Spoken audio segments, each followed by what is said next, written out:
It's Bev with another video. Do you actually think that you can lose 10 pounds in 1 week in a healthy way? Well, you know what? If you bought this magazine, what does it say? It says you can lose 10 pounds in 1 week. I don't know, some sort of skinny taste way. Okay, that's a woman's magazine. Here's another magazine. This has maybe a little bit better stuff in it than the other one, but it says strong, fit, and toned in 3 weeks. And the suggestion is that you could look like this woman in 3 weeks. Do you think she did that in 3 weeks? I don't think so. And you know, it's not just women. Guys can fall for this too, eh? Mark Wahlberg. Oh my gosh. 28 days, guys. And it says you can look like Mark Wahlberg. I don't think so. You know, if all of this was true, do you think a lot of North American people would be so overweight? You know, if it was really easy to kind of lose that weight in a healthy way? No. Let me just say that losing body weight is not the same as losing body fat. And, you know, losing weight too fast results in a lot of problems for your biochemical body. But and usually people lose weight fast because they do excess exercising, they go crazy with it. They go on a severe calorie restriction diet, a crash diet or a water fasting diet. Have you ever heard of those? Kind of like throwing yourself out into the Atlantic Ocean for a few weeks, only miraculously somebody gives you some water, no food, but some water. And people think, oh, this is a great way to lose weight. But you don't really look good if you've been lost at sea for a few weeks, right? Anyway, what happens when you lose weight too fast, okay? You actually lose a lot of water. People that lose 10 pounds in a week, it's a lot of water, and you end up getting dehydrated. Why? Well, generally, you're on some severe calorie restriction diet, and what happens is your body is not getting enough oxygen. It needs oxygen for energy, so it starts to get into its body tissues. It goes after glycogen, which is a stored carbohydrate in your body, and glycogen has a lot of water in it. So what happens is as you release that for energy, you're releasing a lot of water. So you lose a lot of water. So what can happen? Well, you can get constipated. That's a lot of fun. You can get muscle cramping. And of course, you're going to have nutritional deficiencies, right? Which happens with severe calorie restriction. But you're going to be hungry. You're going to be tired, all these great things, right? And you're going to screw up your metabolism. And that's your ability to burn calories, right? And, you screw up your metabolism even when you come off that severe calorie restriction diet. Your metabolism is still screwed, right? And you can even get gallstones, because gallstones, if you've got a lot of digestive juices kicking around, but you don't have a lot in your digestive system, you can get gallstones. Anyway, those are all kind of big topics. But what I want to talk about is what really is sustainable weight loss. And I can tell you, it is 1 to 2 pounds a week. That is sustainable. And you wonder, where do they come up with that 1 to 2 pounds? Well, what it is it's 1% of your overall body weight. So for example, if you weigh 100 pounds, you could lose a pound a week and you'd be all right. Well, somebody at 100 pounds isn't going to be worried, but if you're 200 pounds, then it's 2 pounds a week.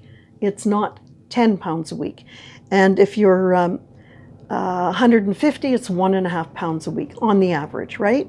Now, somebody who is really obese, right? So if you take a 400-pound person and we give them a 1% or even a 2% body fat loss, they can lose a bit more. If you're obese, you could lose 2%, okay? So 2% of this is 8 pounds, okay? So if you're severely heavy, you could lose 8 pounds a week and, do it in a healthy way, okay? But you're pretty obese. The rest of us between 1 and 200 pounds, well, it really should be about 1% a week. Which means as you begin to lose weight, the 1% becomes less, right? If you start off at 200 pounds, 1% is only 2 pounds. But when you get down to 160 pounds, it's only 1.6 pounds a week on the average. So you can't expect to continue to lose the same amount when we're talking about 1% of your body weight. It just gets harder over time. But I do want to write, here. I want to show you the difference between severe and moderate calorie restriction eating. Let's take someone, these people that want to lose 10 pounds in a week, and we're going to put them on a severe calorie restriction diet. A crash diet of some sort. Hardly any calories, 600 calories, maybe they're water fasting, whatever. And over here, we're going to put somebody else at a moderate calorie restriction diet. Okay, so let's assume they both lose 10 pounds, okay? So they lose, well, let's assume that they weigh the same, just to keep things even. They both weigh the same and they both lose 10 pounds.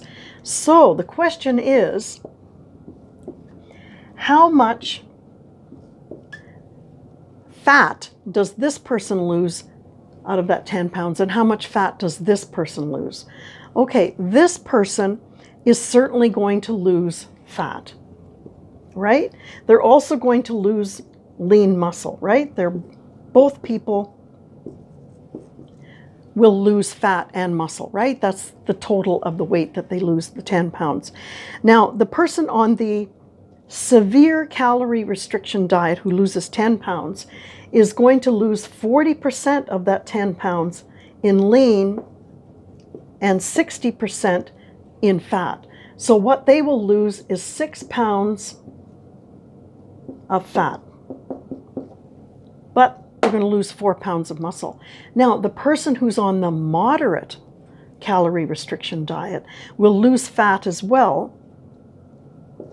But interestingly, 90% of what they lose is going to be fat.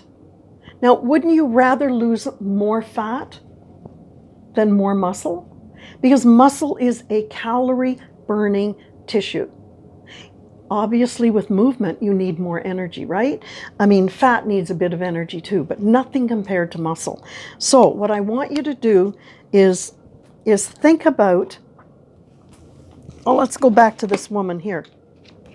Think about this woman. Do you really think that she got this way, what did they say, in just 3 weeks, right here, in just 3 weeks? No. She knows or knew these models. They know the 3 main pillars for having a nicely toned, lean body. And that is, you need intentional exercise. I'm not talking about what you do normally in a day. If you're a postie and you're walking around, for 20,000 steps a day, I don't care. You're doing that every day. Your body is used to it, right? I want you to think of intentional exercise, something over and above what you normally do in the day. So you're either doing, you're running or you're jogging or you're lifting weights or whatever you're doing, you're swimming. So you've got some intentional exercise over and above your normal daily activity. That's one pillar. The second one is clean eating, right? Healthy eating. You can't not eat. You have to eat a balanced diet. You have to eat all 3 macronutrients in the right proportion control. Don't eat any, stupid processed foods, just while you're trying to lose weight, just make good decisions. And the final thing is, you have to have long-term commitment. Don't expect that, you put on weight for 30 years and you're going to lose it in 3 weeks. Your body does not work that way. You have to retrain your body. You have to rebalance your body. You have to make the biochemistry work for you, the way your body wants it to work. Okay, so don't fall for those kinds of magazine suggestions. I mean, they make tons of money, right? Because you buy the magazines, but you're not going to be healthy following those rules. So I talk about this kind of thing in my book, Are You Fat Making or Calorie Burning? So if you want more detail on this kind of thing, then consider going to Google or Amazon and purchasing this book online. Okay, so I'll see you in the next video. Bye for now.